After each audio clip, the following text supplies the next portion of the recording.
And it was my first time realizing that somebody could have, a trigger in this way. But she was like, I can't. We started it. And after like literally not even 10 seconds, she was like, I need to leave the room. And I knew what it was. But yeah, so it's interesting the amount of things around us that can trigger people. And some of us wouldn't even recognize that we're triggering somebody else or that someone else is having a trauma response. So, due to the nature of the different varieties of traumas that there are.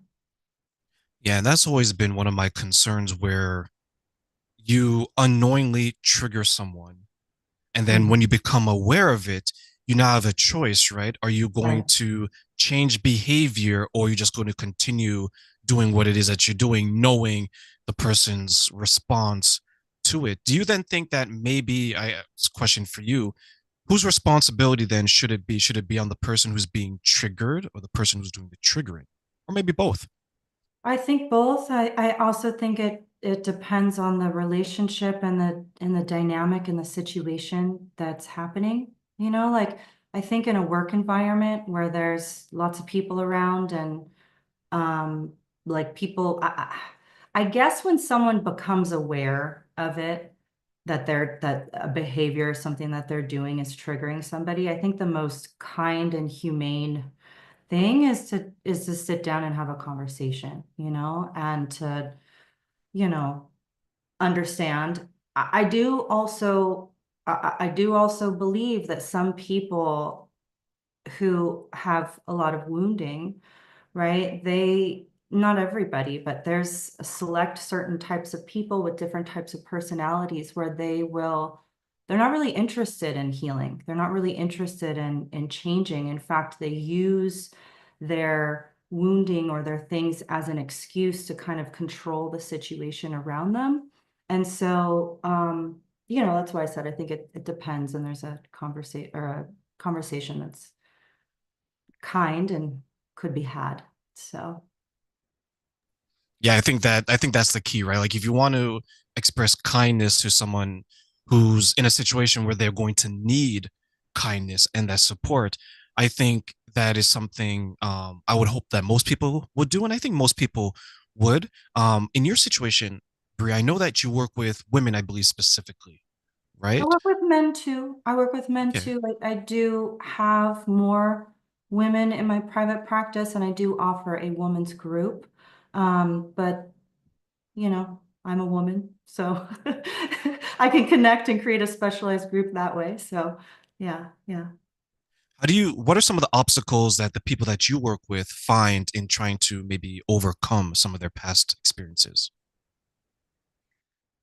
Oh, that's like a Mary Poppins bag of an array of different things. I mean, from a very general sense, um, people's belief and if they believe that they're going to heal or not, I think really, really affects and impacts the trajectory. And they can unknowingly place themselves in a glass ceiling that inhibits their growth because they don't believe that it's possible, right? Or they only believe that they can get so far, right? People who believe that, um, how do I say this? It's like they believe that they will always have the trauma, right? They believe that healing's possible, but they believe that they'll always have the trauma.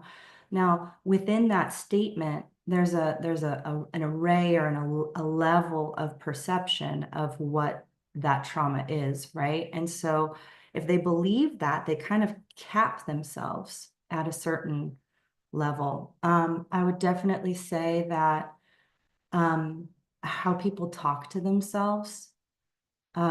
Like if there's a absorbent amount of negative self-talk, it definitely slows the healing process down.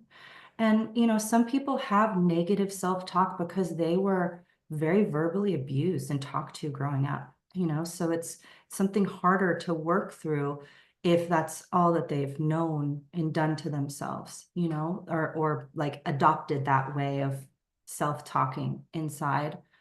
Um, I had another thought and it I had a couple and they evaded me, but that's those are some of the stronger points I would say to answer your question. I remember I was working with someone and she suffered from that where she always spoke to herself in a negative light, where she even called herself like stupid, dumb. No one will want me because I've reached a certain age. And I asked her this question. I was like, where did this start? What's the origins of this? And she was like, she doesn't know. Then I was like, okay, when was the first time either you said this to yourself or you heard it about yourself? And she was able to trace it back all the way to her childhood Yeah. because her parents used to say these things about her. And then as she grew up and she entered her first relationship, which ended being, she ended up married to that person, she heard it in the marriage. And there's some times where when I share this with people and I tell them that you'll be surprised what you can attract when you're attracting bad and when you're trying to Mm. figure it out, right? Do you then see maybe some of the men and the women that you're working with not knowing why certain trauma is happening to them, but then when you work with them, you begin to pinpoint where it originates from, and they're like, "Oh, okay, I see it now. I see why this is happening." Um, when I start working with, so I have a background in psychology and I have a pretty extensive intake form, and I've studied a few different forms of trauma healing, trauma resolution work, like somatic experiencing being one of them. And in somatic experiencing, you're taught like different trauma categories. And so I usually know within the first session, but within the first couple sessions after that, if it's a little vague, I start seeing like how it's compounding. But it is really beautiful when you're working with a client and they start having those awarenesses for themselves and those like epiphanies and aha moments that kind of like starts to crack the yeah, it cracks like the I don't even know what to call it, but it's like a hardened perception and neural pattern. But it's a really beautiful experience to witness and be a part of. So, So take us through that experiences. What are some of the things that you do with your clients as you're helping them through the process? well, it depends on the client. It's a little different per person. I look at people, honestly, I look at people as like magical creatures. And like they each have their own um, aura and their own personality and their own universe that they live in and come from, right? Like they have their own history and their own tendencies towards different things. They have their own patterns of disharmony, right? So some people have a tendency towards anxiety, some people have a tendency towards depression, right? So I really love what I do, and I just really love people, right? And so I I get to go through a process with each person. And so depending on what's going on with them, we start off with um, first session where they fill out an extensive intake form. We kind of go over things, and I am looking for their patterns of disharmony as well as their main trauma categories, because that informs the work that I do and the different methods that I choose, because before I got into trauma healing, I was doing like soul healing and energy healing and art therapy. And so parts of that still is comes into the work today, just depends on what's going on with them. So depending on that, we create kind of a loose treatment plan. And I um, oftentimes when people come in, a lot of people come in their later 30s, 40s, and 50s, and they come in after an event that kind of reopened and reactivated a lot of the trauma that they experienced earlier in their life. And by this point, they've experienced other little traumas, other stresses in life. And so it's like compounding them. Um, so one of the things that I do actually that I tend to do in the beginning is an emotional impact release. it came from my earlier era doing energy healing. And it's really, really profound. It's really effective. And so that uplifts a lot of the emotional intensity that people are feeling.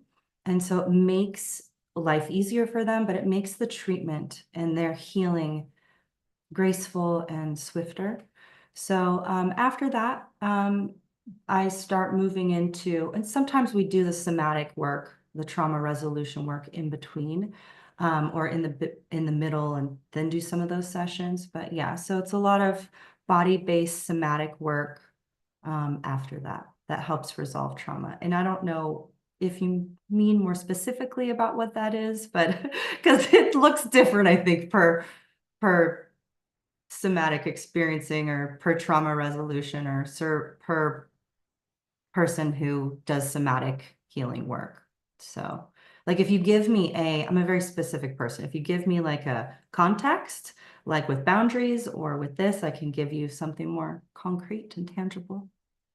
Absolutely. So I'll give you an example. So if I was someone that came to you and I was going through bad relationship after bad relationship, and I was like, Brie, you know what? I'm just the type of woman that I'm dating. It's, you know what, they're attractive, but they just seem to not gel with what I'm looking for. And I'm trying to understand what is it that I may be lacking when it comes to my relationship, or maybe I'm not communicating it properly to these people. So if I were to come to you and say that I think it's a communication issue because I'm not able to verbalize what I want or what my expectations are in a relationship, what would you say to that? Well, I would ask you a bunch of questions because at right now, like if you were a client, I don't know where to go because I don't have enough information. So like what pops up in my mind is your perception of your communication skills accurate, right? Or do you actually communicate well and you're thinking that it's communication skills, right? I'm curious about the pattern of person. Like, do you have a pattern of a person that you continue to date, right? I'm wondering what your self-worth is, right? I'm also wondering, I'm wondering, like, what it is that you're really wanting in a relationship. Like, are you really wanting intimacy and you don't know how to create that and you've never really experienced that in your life? You know, so those are all the thoughts that run through my mind when I hear you. So, usually I think that when there's a relationship, usually when we continue to date the same person over and over again, right? Like the same type of person or create the same relationship dynamics going on. There's usually wounding that occurred in childhood and or can be templated from the very first person that we dated, that we had a romantic relationship with. But usually it's childhood dynamics and needs not being met, right? So I'm looking at, so that's the big underlay of what we'd be looking at. So, I agree with the self-worth because I think sometimes people undervalue themselves, or worse yet, they allow someone to maybe take advantage of them, right? So, for example, you can have someone who's in a relationship, and as you mentioned, right, what is the pattern? Well, I'm dating someone that is always using me for my money, for my time, and then their contribution doesn't meet my expectations, but I'm thinking I'm communicating it well, mhm. but the person isn't receiving it in the way that I'm communicating it. So what happens is I make a choice now. Either I can remove myself from this person unhealed and just continue along doing the same thing over and over again, or I can take a step back and say, you know what? I need to identify inside myself what is going on, to your point, right? Like trace it back. Is it that I wanted to be worthy of my parents' approval and I worked my ass off, I did well in school, and I didn't get it? Or did they break me down and say that no matter what accomplishments that I have, that I did do, I didn't get any positive reinforcement? Would that be along the lines of what we're discussing? Absolutely, absolutely. Yeah, yeah, yeah, yeah. So when you then get the people and you want to have them and you want to drill down and you want to take it from there, because I know for me, I do what I do a lot of times because of what I went through, Mhm. right? And how I said that, and we talked about this earlier, right? Like, oh, I wish I had a terrain back then. I wish there was a Brie back then, right? So Yeah. when you're working with your clients, what inspired you or what got you to the point where you wanted to work with them and why? You know, my healing journey started when I was 12. I read my very first healing book. It was a book by Deepak Chopra. It was more a spiritual healing book. But I would say because of the nature of the trauma that I endured and what I went through, um, I'll just tell you a little bit briefly. I was born with bilateral hip dysplasia, and my hips were dislocated, which means your hips are dislocated at birth. And the doctors didn't catch it. So I walked for 2.5 years with them in the wrong spot. And so the socket that the leg bone goes into wasn't formed. So when they finally found out what it was, they had to do surgeries to create a socket on both sides. And I was so far developed that my body had a hard time. So I had my first surgery when I was 3.5. I had my 10th surgery when I was 11. And in that span of time, I spent almost 6 years in a body cast, like in and out of a body cast, but if you add the time up. So I had a very, very unusual and very different childhood. And I felt a lot of shame and I felt like I didn't fit in. And I mean, I didn't. I wasn't outside running around with other kids, and I was made fun of a lot at school. And I had a lot of depression and sadness and a lot of identity issues and body image issues. And so I I think just the type of heart that I have, I've always wanted to help people. Um, so from the gate, I studied, psychology out of school and figured out if I wanted to be a psychotherapist or something else. But I feel like I got off topic from what your question was. But so I wanted to heal, and I knew that as I healed, my path would become more clear of what I was how I could be healing people. Because at a certain point, I figured out being a psychotherapist or a marriage and family therapist wasn't the best course for me.